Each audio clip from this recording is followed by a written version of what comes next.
Hi everyone, today I'm going to be doing this page this is from Johanna Basford's weekly planner. This is the week January 28th of December to the 3rd of January. Now I've decided that I'm going to do this page in blacks and greys only. It's a big old page. I'm just going to do this little bit here just to show you how I'm going to start it. I'm not going to do the whole of it because I'm going to use the same technique across all of the flowers. Now the first thing I'm going to do is black. Now I'm going to do all the flower centres in black. Now normally I wouldn't start with black because it can smudge. Polychromos are very good for not smudging.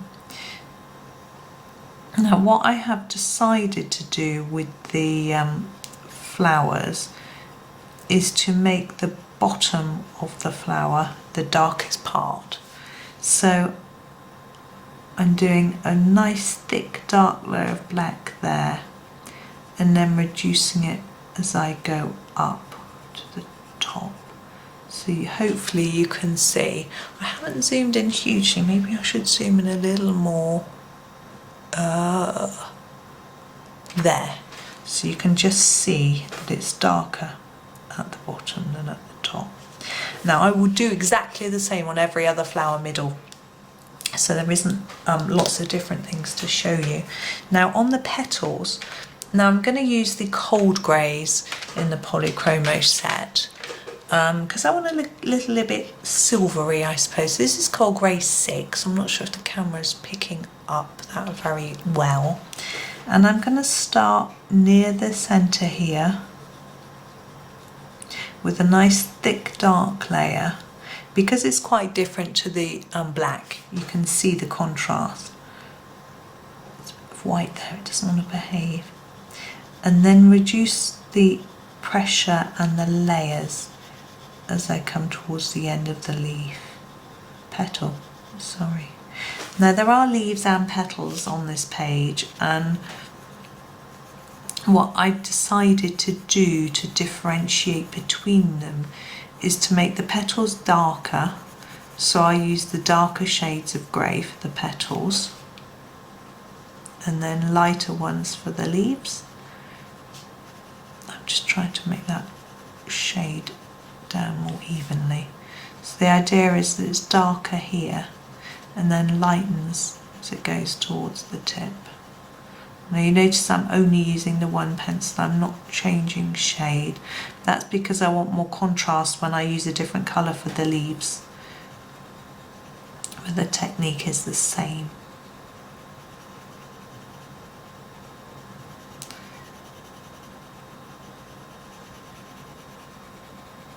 Now I've done this picture before. This is from How to Draw Inky Wonderlands.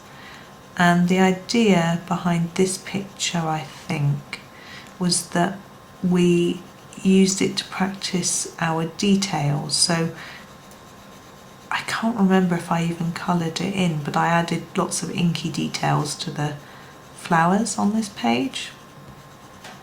But I think it looks rather nice without any. Now I'm going to go in here with a dark layer and lighten it up as I go towards the tip. Exactly the same technique. Pushing down hard here, lightening up here.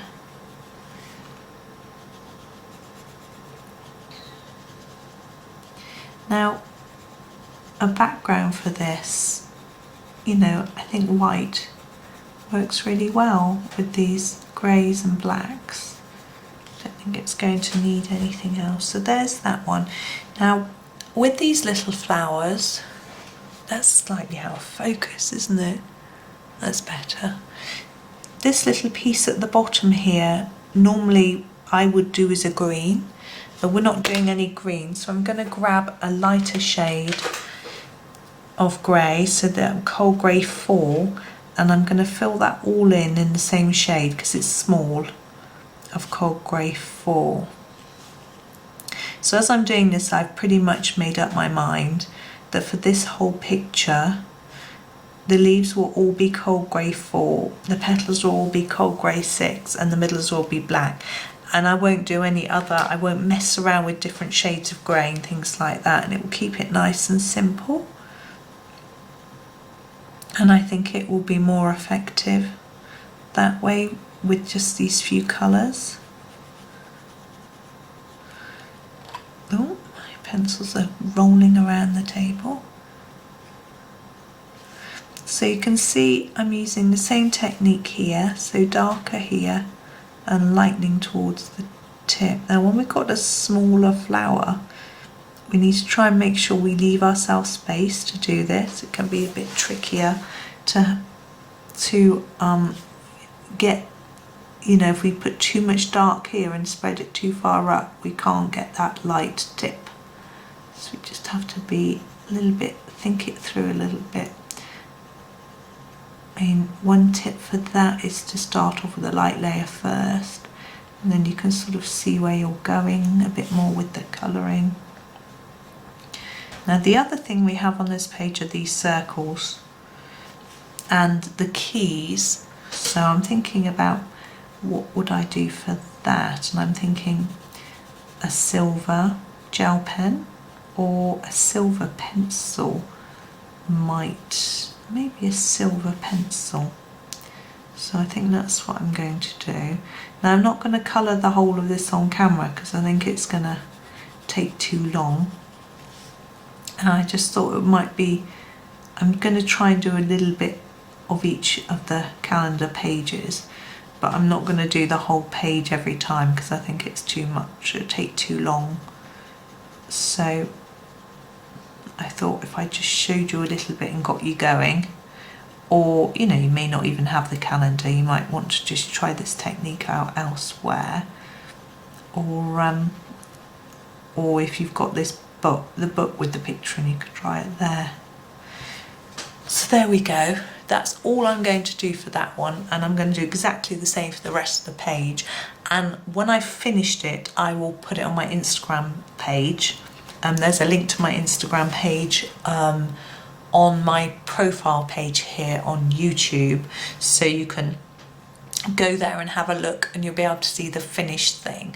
So I'm not sure how long it'll take me to finish or when that will appear. I'll try and coordinate it so it goes up the day the video goes up, but I may not be able to do that. So you have to wait and see. So you could follow me on Instagram or just have an old peep every so often and see if it's there.